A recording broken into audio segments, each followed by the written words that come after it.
Orang Jawa naik haji pakai baju apa? Udah pasti pakai belangkon lah dia, enak. Atau kalau yang rakyat biasanya pakai sarung aja, nggak pakai baju. Ya kan, kayak film-film silat Jawa itu ya, nggak pakai baju. Keris saja bawa sini, belakang pula kerisnya itu. Kalau kita Melayu, keris di depan. Itu hebatnya orang Melayu. Tak senang kita selesaikan di gelanggang.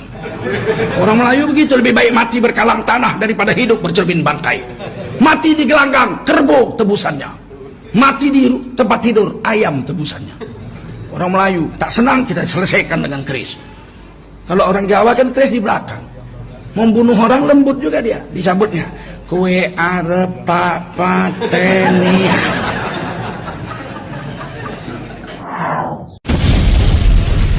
Sudah saatnya Tengku Zul dibui.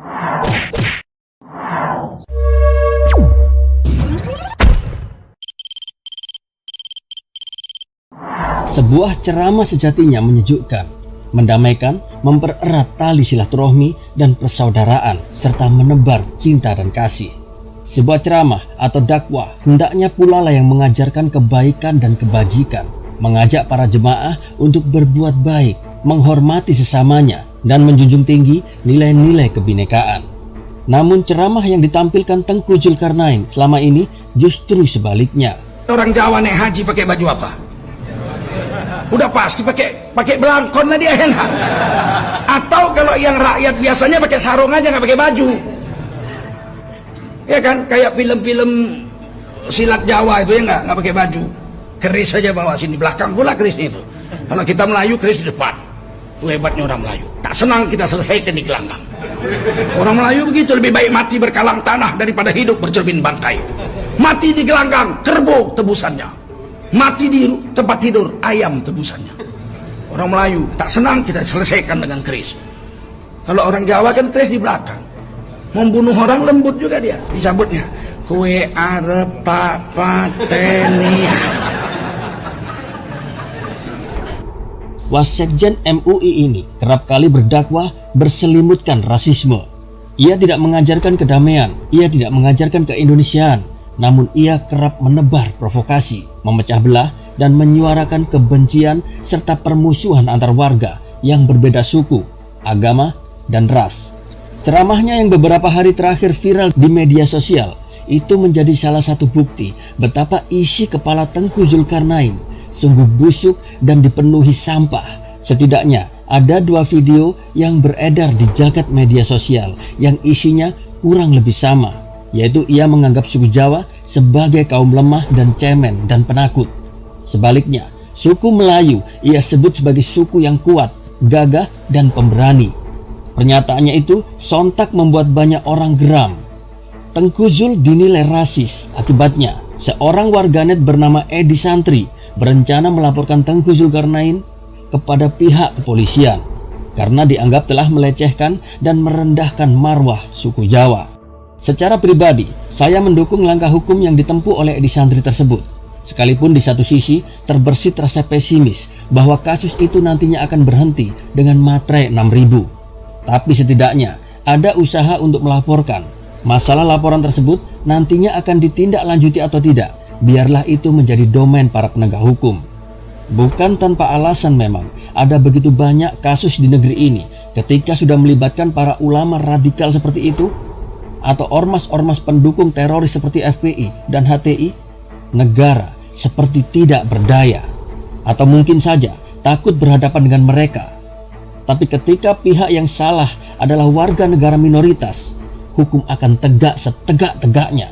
Sebab bukan hanya kali ini saja Tengku Zulkarnain membuat kegaduhan di negeri ini. Ada banyak sekali, tapi sebanyak itu pula negara seperti menutup mata dan telinga terhadap semua itu. Akibatnya apa? Tengku Zul semakin menjadi-jadi.